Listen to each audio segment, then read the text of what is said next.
आउ अल्प दिन पर नॉमिनेशन फाइल करा जिवो। तेबे ढेंकानाल निर्वाचन ताती मध्य गरम भली बढ़िबार लागिछि। सबु जगार निर्वाचन को नहीं एक प्रकार आलोचना चली।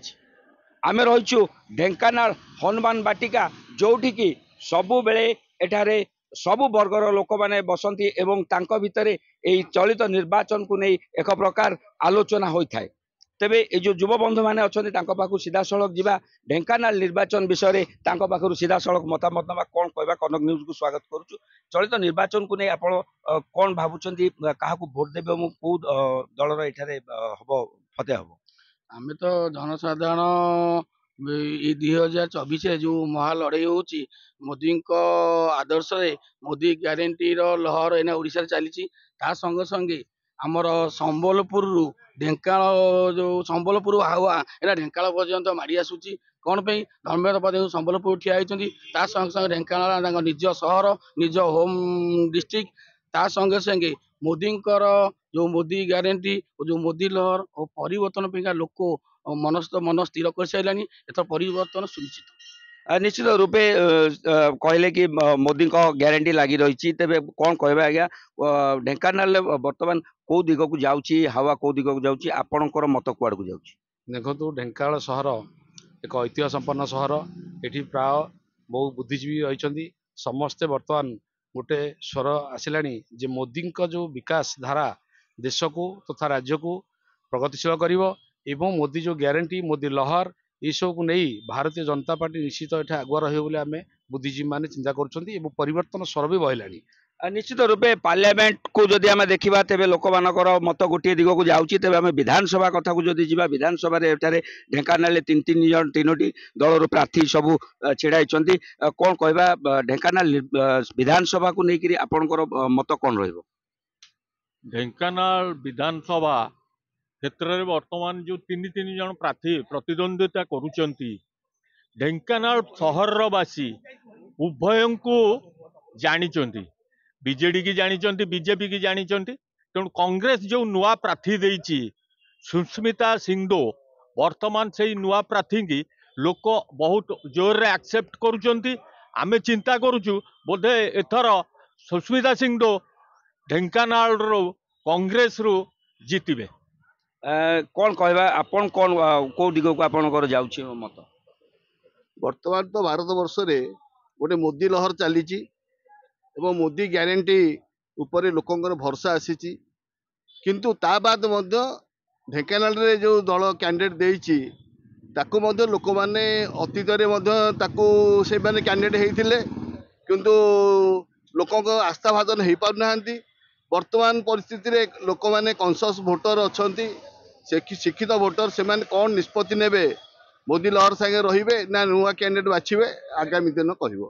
निश्चित रूपे आउ जड़े आम युव बंधु अच्छा पाखु सीधा सड़क नवा जड़े पुरातन क्रिकेटर कौन कहवा आपणकर को दिग को जाऊँगी मत कुआड़ को भोट क्या देवे? हाँ देखु वर्तमान देश रे गोटे लहरी कहले चली जमी आगुरी आप देखिए गोटे लहरी चलता कांग्रेस लहरी तो एबे सेमती गोटे मोदी लहरी चली तो देखिए देश अबिका सुरक्षित अच्छी बहुत सुरक्षित अच्छी आग अपेक्षा सुरक्षित एवं देश जो भाया चली गोटे टर्निंग पॉइंट चली गोटे टर्निंग पॉइंट रे तेणु जो टर्निंग पॉइंट चलती से लहरी ही चलो तेरे आपणकर मत से लहर को जीवन आपणकर किसी निजस्व मत से लहर ना प्रथमे देश देखा ना आम तो व्यक्तिगत पक्ष कथा प्रथमे देश निश्चित रूपे सब एठारे सब देश प्रेम को लेकिन बहुत उद्भाषित अच्छा लहर आड़ को जाऊँगी। आम सहित आउ जड़े युव बंधु अच्छा कौन कहवा चलित निर्वाचन को नहीं आप दूर उत्साहित अच्छा ढेंकानाल विशेषकर ढेंकानाल निर्वाचन मंडल में क्या कौ दिग को जाऊँगी लोक मत जाऊँगी आपण मत कौन जाऊँगी? मत तो निहाती गोटे हूँ ओडिशार माननीय मुख्यमंत्री जिते गुड़े योजना अच्छी माने पल्ली ठू सहर पर्यंत सबू योजना जन्म ठू मृत्यु पर्यंत माननीय मुख्यमंत्री समस्त जनसाधारण कर जो लहर कथा आसूची लहर गोटे ओडिशा रे से हूँ नवीन पट्टनायक लहर आठी माननीय विधायक जी ପୂର୍ବଥର ବିଧାୟକ ଏବେ ବି ଅଛନ୍ତି ଏବଂ ପୂର୍ବରୁ ବି ଥିଲେ। ସୁଧୀର କୁମାର ସାମଲ ଜଣେ ଲୋକପ୍ରିୟ ନେତା, ଜଣେ ଭଲ ସରଳ ସ୍ୱଭାବ ଏବଂ ଭଲ ବ୍ୟବହାର, ଆମାୟିକ ବ୍ୟକ୍ତିତ୍ୱ। ତାଙ୍କ ପରି ନେତୃତ୍ୱ ଢେଙ୍କାନାଳ ବିଧାନସଭା ପାଇଛି ଏବଂ ଜଣେ ଯୁବ ଚେହେରା, ଜଣେ ଡାକ୍ତର ଏବଂ ସମାଜସେବୀ ପ୍ରତିଷ୍ଠିତ ବ୍ୟକ୍ତି ବି ଯୁବକ ଅବିନାଶ ସାମଲକୁ ସାଂସଦ ପ୍ରାର୍ଥୀ ରୂପେ ପାଇଛି। ବିଜୁ ଜନତା ଦଳ ସପକ୍ଷରେ ଢେଙ୍କାନାଳ ଅବିଭକ୍ତ ଢେଙ୍କାନାଳ ଜିଲ୍ଲାରେ ଲହର। ଆମେ ବର୍ତ୍ତମାନ ରହିଛୁ ଢେଙ୍କାନାଳ ଗଣେଶ ବଜାର, ପ୍ରସିଦ୍ଧ ବରା ଯୋଉଠିକି ଢେଙ୍କାନାଳର ଲୋକମାନେ ଏବଂ ଢେଙ୍କାନାଳକୁ ଆସୁଥିବା ସାଧାରଣ ଜନତା ଏଇ ଦୋକାନରେ ଖାଆନ୍ତି ବରା। ଯେହେତୁ ଢେଙ୍କାନାଳ ବିଖ୍ୟାତ ବରା, ଏଇ ବରାର ସ୍ୱାଦ ଅଲଗା ଏବଂ ବରାର ଏକ ମହତ୍ତ୍ୱ ରହିଛି ଯାହାକୁ ଖାଇବା ପାଇଁ ଲୋକମାନେ ଆସନ୍ତି। ତେବେ ଏଇ ଦୋକାନ ଭିତରେ ଯେଉଁମାନେ ସବୁ ଖାଉଛନ୍ତି ସେମାନଙ୍କ ଠାରୁ ଆମେ ସିଧାସଳଖ ବର୍ତ୍ତମାନର ନିର୍ବାଚନକୁ ନେଇ ଏକ ପ୍ରକାର କ'ଣ ରହିଛି ତାଙ୍କର ମତ ସିଧାସଳଖ ତାଙ୍କ ପାଖକୁ ଯିବା।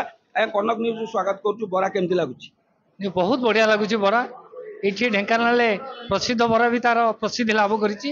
ଏଠି ଆମେ ସଦାବେଳେ ଆସୁ ଖାଇବା ପାଇଁ, ଆଉ ଏଠି ଯେତେବେଳେ ଆମେ ଖାଉ ବିଭିନ୍ନ ଚର୍ଚ୍ଚା ଆଲୋଚନା ବି ହୋଇଥାଏ। ନିଶ୍ଚିତ ରୂପେ କ'ଣ କହିବା, ବରା ଯଦି ଭଲ ଲାଗୁଛି, ନିର୍ବାଚନ ବି ଭଲ ଲାଗୁଥିବ, ତେବେ ଏ ନିର୍ବାଚନରେ କୋଉ ଆଡ଼କୁ ଆପଣଙ୍କର ମତ ଯାଉଛି? ଆମେ ତ ଚାହୁଁ ଜଣେ ଯେତେବେଳେ ନିର୍ବାଚନ ଆସେ ଆମେ ଢେଙ୍କାନାଳବାସୀ ପ୍ରକୃତରେ ଚାହୁଁ ଢେଙ୍କାନାଳକୁ ଡେଭଲପମେଣ୍ଟ କରୁଥିବା, ଢେଙ୍କାନାଳ ଉନ୍ନତିକୁ ଯେଉଁମାନେ ଚାହୁଁଥିବେ, ଆଉ ସେ ବ୍ୟକ୍ତି ଜଣେ ଶିକ୍ଷିତ ହେଇଥିବା ଦରକାର, ସମୟ ଦେବା ଦରକାର ଏବଂ ଯଦି ପାରିପାର୍ଶ୍ୱିକ ସବୁ ଦୃଷ୍ଟିକୋଣ ଦେଖାଯାଏ ତାହେଲେ ଜଣେ ରାଜନୀତିଜ୍ଞ ଯିଏ ଡେଭଲପମେଣ୍ଟ ଚାହୁଁଥିବ ସେଭଳିଆ ବ୍ୟକ୍ତି ଦରକାର। ଏଠି ମଧ୍ୟ ଆଲୋଚନା କରାଯାଏ। ନିଶ୍ଚିତ ରୂପେ ଯାହା କହିଲେ କି ଡେଭଲପମେଣ୍ଟ ପାଇଁ ଜଣେ ଯୁବ ନେତାଙ୍କୁ ସେମାନେ କହୁଛନ୍ତି।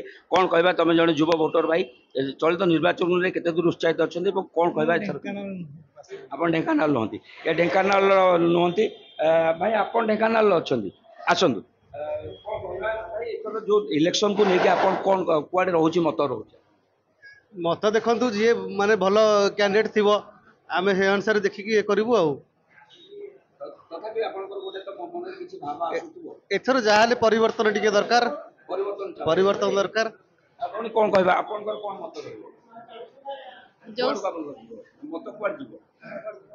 ଯୋଉ ସରକାର ଭଲ ଆମ ପାଇଁ କରିବେ ତାଙ୍କୁ ଦେଖିକି କରିବୁ ଆଉ। ନିଶ୍ଚିତ ରୂପେ ଯୋଉ ସରକାର ଭଲ କରିବେ ସେ ତାଙ୍କରି ଆଡ଼କୁ ଲୋକଙ୍କର ମତ ଯିବ। ଭାଇ କ'ଣ କହିବା, ଆପଣ କାହାକୁ ଭୋଟ ଦେବା ପାଇଁ ଚିନ୍ତା କରୁଛନ୍ତି? ଆମର ବିଜେପି ପଦ୍ମଚିହ୍ନ ଭୋଟ ଦେବୁ। ସିଧାସଳଖ ସେ କହିଦେଲେ କି ସେ ପଦ୍ମ ଚିହ୍ନରେ ଦେବେ। ଏଠି ଦୁଇ ଜଣ ଭଉଣୀ ଖାଉଛନ୍ତି। ଭଉଣୀ କ'ଣ କହିବା, ଏଥର ନିର୍ବାଚନକୁ ନେଇ ଆପଣମାନେ କେତେ ଦୂର ଉତ୍ସାହିତ, ଭୋଟ ଦେବେ, କ'ଣ କାହାକୁ ଭୋଟ ଦେବେ ବୋଲି ଚିନ୍ତା କରୁଛନ୍ତି? ଆମର ତ ବିଜେପି ପଦ୍ମଚିହ୍ନରେ ଭୋଟ ଦଉ। ଆଉ ହେଲେ ମୋର ବୟସ ହେଇନି ଆଉ, କିନ୍ତୁ ଆରଥରିକ ହେଲେ ମୁଁ ଦେବି ଆଉ। ନିଶ୍ଚିତ ରୂପେ ସେମାନେ ପୁରା ମନସ୍ଥ କରିସାରିଛନ୍ତି ଯେ ସେମାନେ ବିଜେପିକୁ ଭୋଟ ଦେବେ। ଜଣେ ରହିଛନ୍ତି ଆମ ସହିତ, ଜଣେ ବରିଷ୍ଠ ନାଗରିକ ରହିଛନ୍ତି। ସାର୍ କ'ଣ କହିବା, ଏଥର ଇଲେକ୍ସନକୁ ନେଇ ଆପଣ କେତେ ଦୂର ଉତ୍ସାହିତ ଅଛନ୍ତି ଏବଂ କୁଆଡ଼କୁ ମତ? କୌଣସି ପ୍ରକାର ଉତ୍ସାହିତ ନାହିଁ। ଯୋଉ ଦରଦାମକୁ ନେଇକିରି ଯାହାକୁ ବି ଭୋଟ ଦେଲେ କେହି ଗୋଟେ ଦରଦାମକୁ ନିୟନ୍ତ୍ରଣ କରିପାରିଲେନି। ତେଣୁ ମୁଁ ଭୋଟ ଦେବାକୁ ଇଚ୍ଛୁକ ନୁହେଁ। ସେମାନେ କ'ଣ ନୋଟାରେ ଭୋଟ ଦେବେ? ନୋଟାରେ ଭୋଟ, ମୋ ଦେଶ ନୋଟାରେ ଭୋଟ ଦେବି।